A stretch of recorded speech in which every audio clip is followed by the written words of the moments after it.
From Freedom to Bondage. The Moses Story. Part 1. In the quiet hours when the world grows still and our minds turn toward deeper truths, we find ourselves drawn to stories that have shaped the human soul for thousands of years. Tonight, we journey back to ancient Egypt, to a time when the line between freedom and slavery could be crossed in a single generation, when hope survived in the most unlikely places, and when one mother's desperate act of love would change the course of history forever. Close your eyes if you wish, and let yourself be carried back to the banks of the Nile, where our story begins not with triumph, but with the slow, crushing weight of forgotten promises. The sun set blood-red over Egypt on the day Joseph died. For over a century, his family had prospered in the land of Goshen, their flocks multiplying, their children growing strong under the protection of Pharaoh's favor. Joseph's wisdom had saved Egypt from 7 years of famine, and in return, his people had been honored guests in a foreign land. But graves have a way of burying more than bodies. They bury memories, promises, and the gratitude of kings. When the old Pharaoh died and a new dynasty rose to power, the political landscape of Egypt shifted like sand in a desert storm. The new Pharaoh looked out from his palace windows and saw something that made his blood run cold. The Hebrews had become numerous. Where once there had been 70 souls entering Egypt with Jacob, now there were hundreds of thousands. "Look," he said to his advisors, his voice tight with fear disguised as wisdom, "the people of Israel are too many and too mighty for us. Come, let us deal shrewdly with them, lest they multiply, and if war breaks out, they join our enemies and fight against us and escape from the land." Fear is a powerful architect. It builds walls where none existed, creates enemies from neighbors, and transforms protection into oppression with breathtaking speed. The Pharaoh who did not know Joseph looked at the Hebrew people and saw not the family of Egypt's savior, but a threat to be contained. The first chains were economic.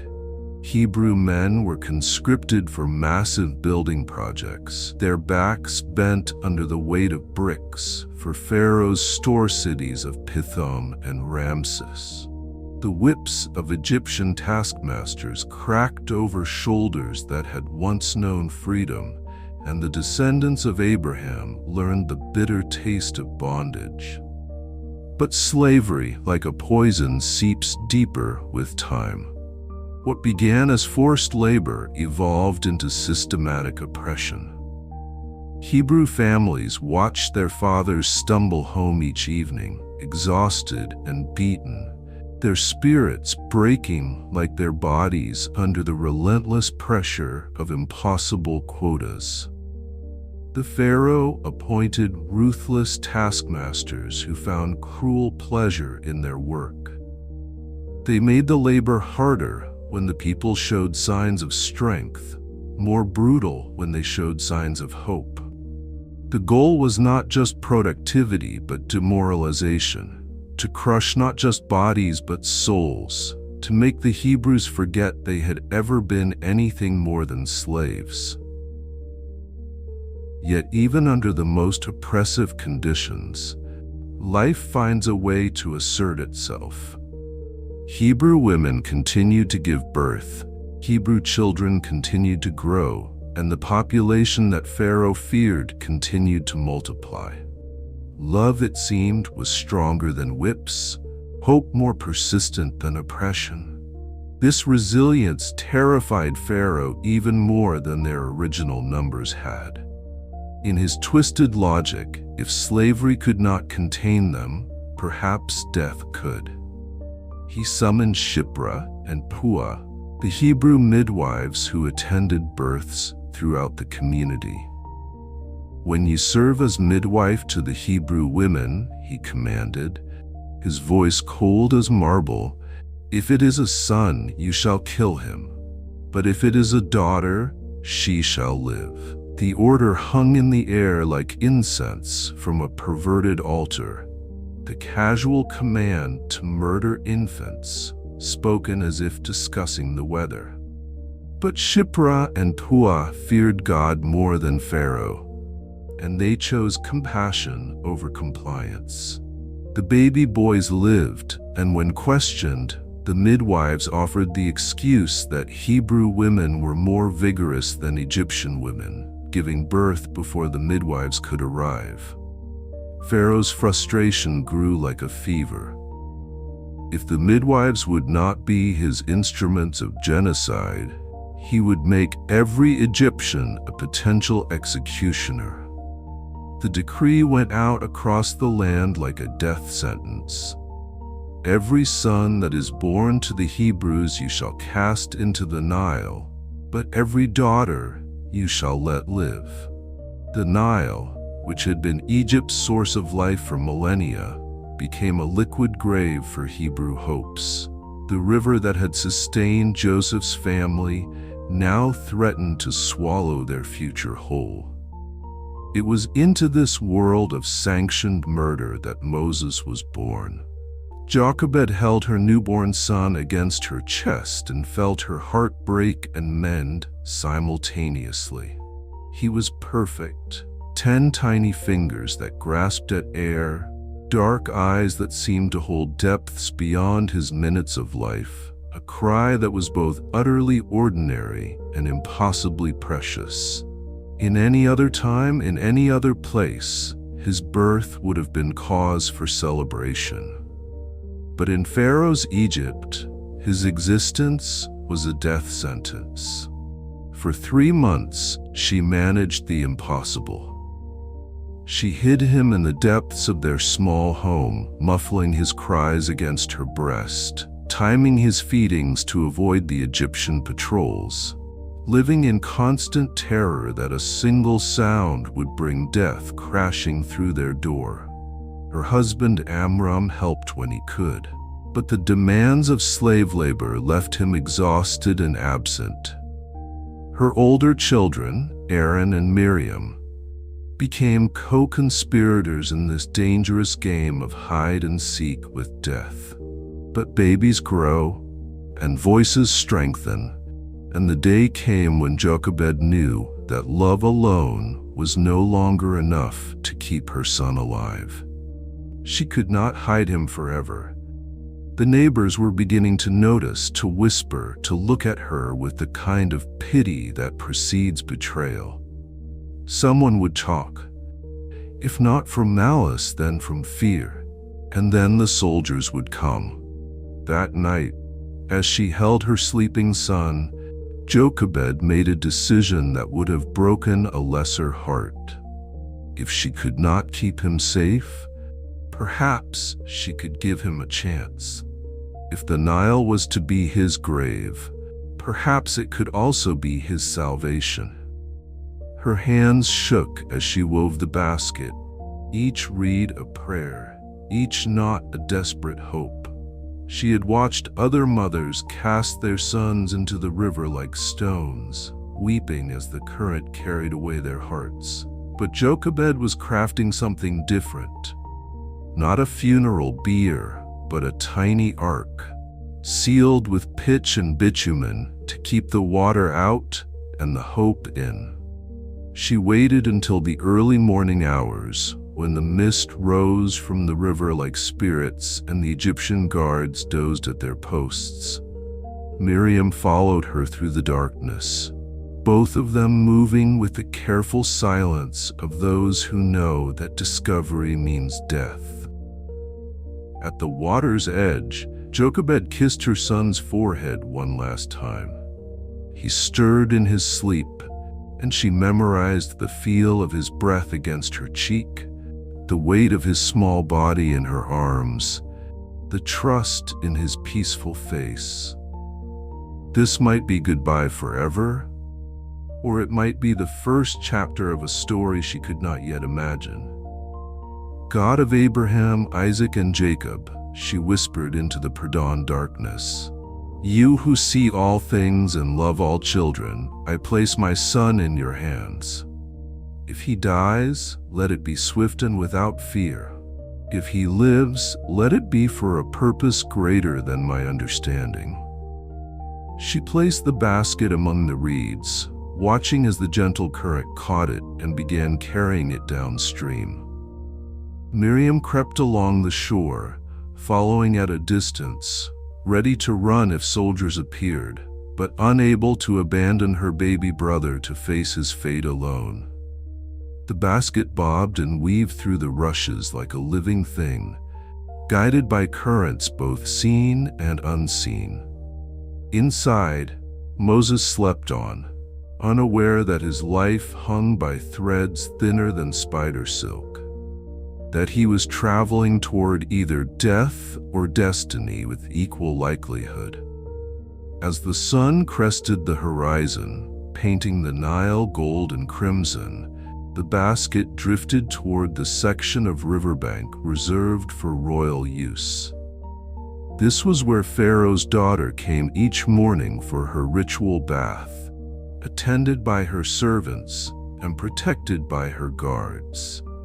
If the basket had been discovered by common Egyptians, Moses would likely have been killed immediately. Another casualty of Pharaoh's paranoid decree. But Providence has a way of steering even the smallest boats toward their intended harbors. The princess noticed the basket immediately.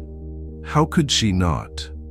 It floated among the reeds like an answered prayer, too carefully crafted to be debris, too purposeful in its construction to be accident. Her heart quickened as she gestured for her servants to retrieve it, and when they lifted the lid, she found herself looking into the face of the most beautiful baby she had ever seen. Moses chose that moment to wake, and his cry pierced the morning air with all the indignation of the innocent. The princess felt something shift in her chest, a maternal instinct she had never experienced before. This was not just any baby. This was a Hebrew baby, one of the infants her father had condemned to death. She should have turned away, should have let the river complete what Pharaoh had decreed. Instead, she lifted him from his floating cradle. "This is one of the Hebrews' children," she said softly, and her servants held their breath, waiting to see which way compassion or law would tip the scales of her decision. The baby's cries softened as she held him, and she found herself smiling despite the danger, despite the defiance of her father's will that this represented. Sometimes the heart recognizes what the mind cannot accept, that some laws are meant to be broken, that some commands diminish rather than dignify those who give them. From her hiding place among the reeds, Miriam watched this miraculous scene unfold. The princess was not handing the baby to the guards for execution. She was cradling him, soothing him, looking at him with something that looked remarkably like love. With the boldness that desperation can inspire, Miriam stepped forward. "Shall I go and call a nurse for you from the Hebrew women, that she may nurse the child for you?" she asked, her young voice carefully controlled to hide the hammering of her heart. The princess looked at this Hebrew girl who had appeared as if summoned by the moment's need. Perhaps she suspected the connection, perhaps not. But she nodded, and Miriam ran home faster than she had ever run in her life. When Jochebed received the summons to nurse a Hebrew baby for Pharaoh's daughter, she could hardly believe what she was hearing. God had not only preserved her son's life, but had arranged for her to care for him openly, with royal protection and payment for her services. The impossible had become inevitable. The tragic had transformed into miraculous. She cradled Moses again, this time without fear, and felt the fierce joy that comes when hope is vindicated against all odds. Her son would grow up in Pharaoh's house, with all the advantages of Egyptian nobility. But he would know his mother's milk, her lullabies, her stories of Abraham's faith and Joseph's faithfulness. "I will call him Moses," the princess declared, "because I drew him out of the water." The name stuck like a prophecy. Moses, drawn out, pulled from death into life, from certain destruction into unexpected privilege, from the margins of history toward its very center. Neither the princess nor Jochebed could have imagined the full weight of that name, how perfectly it would capture not just his rescue from the Nile, but his future calling to draw an entire nation out of bondage. Years passed like pages turning in an ancient scroll.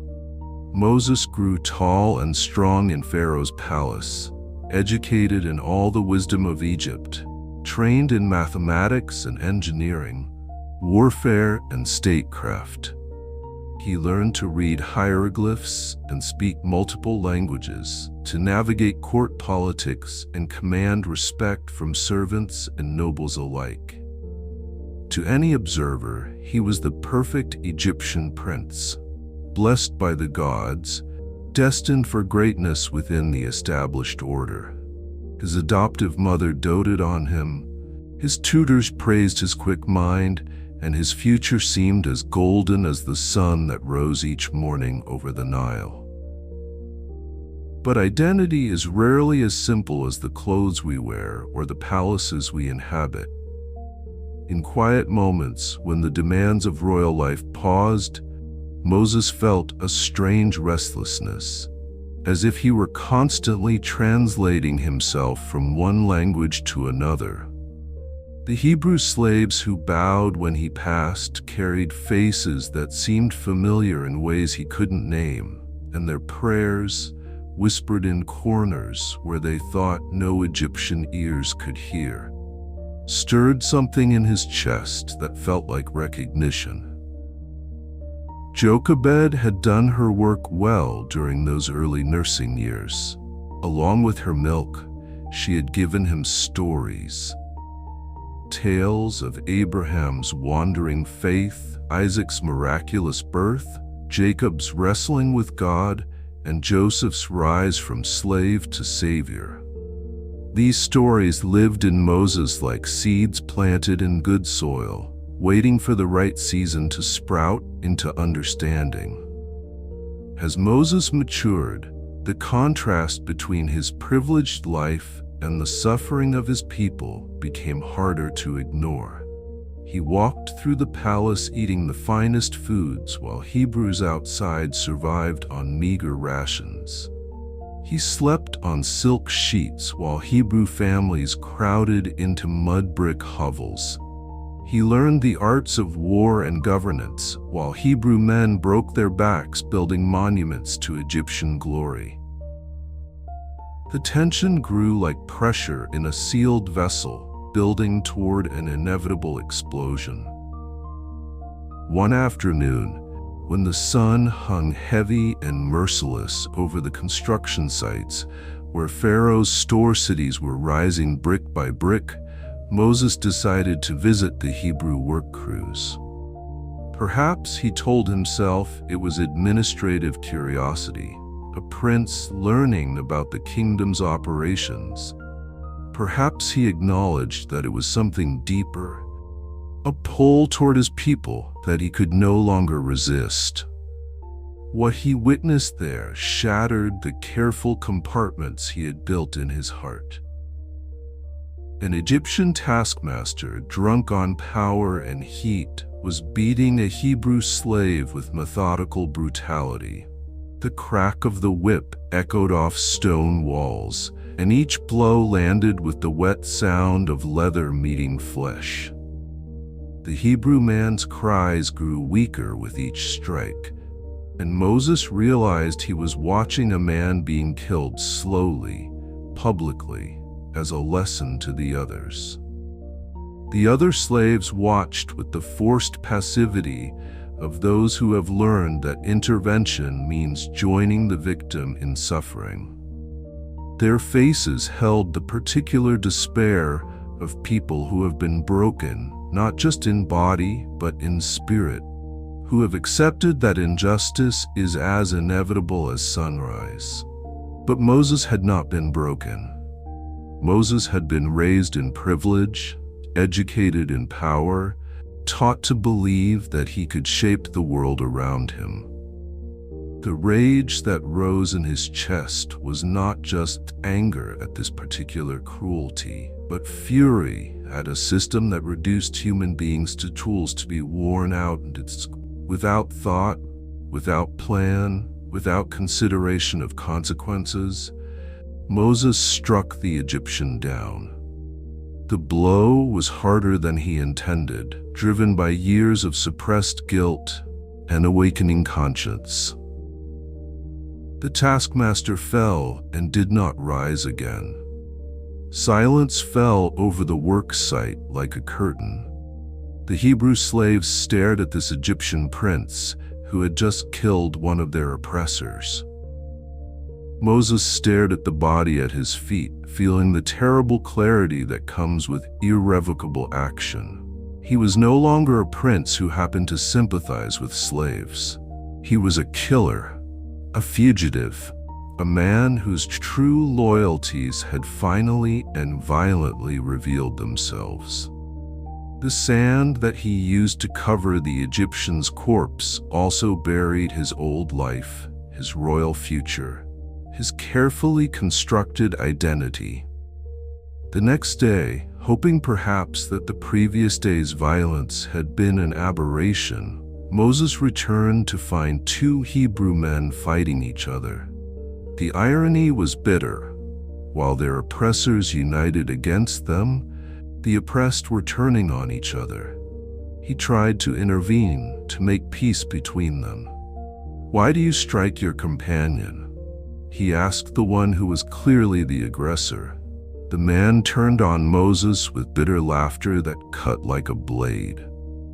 "Who made you a prince and a judge over us? Do you intend to kill me, as you killed the Egyptian?" The words hit Moses like physical blows. His deed was known. If Hebrew slaves knew, Egyptian authorities would soon know as well. And when Pharaoh learned that his adopted grandson had murdered an Egyptian to protect a Hebrew slave, there would be no mercy, no consideration of past privilege, no opportunity for explanation. That very day, Pharaoh's agents began searching for Moses with orders to kill him on sight. The prince who had walked through the palace halls that morning was a dead man by evening, his name already being chiseled from monuments, his quarters being emptied, his future being erased as if it had never existed. As darkness fell, Moses gathered what little he could carry and slipped out of the palace for the last time. Behind him lay everything he had ever known: comfort, security, identity, purpose. Ahead lay the vast wilderness, hostile and unknown, offering nothing but the chance to stay alive one more day. He fled toward the east, toward Midian, toward a future he could not imagine. Each step took him further from the Nile and the only life he had ever known. The desert night was cold and full of sounds he couldn't identify, but it was also full of something else. The terrible, exhilarating freedom that comes with having nothing left to lose. As he walked through the darkness, Moses reflected on the strange path that had brought him to this moment. He had been drawn out of water as a baby, raised in the halls of power, and now was being drawn out of Egypt itself. Perhaps his life had always been moving toward this moment of exodus, this transformation from comfortable prince to homeless fugitive. Behind him, Hebrew slaves continued their endless labor under Egyptian whips, unaware that their deliverer had just begun his own journey toward understanding what deliverance might require.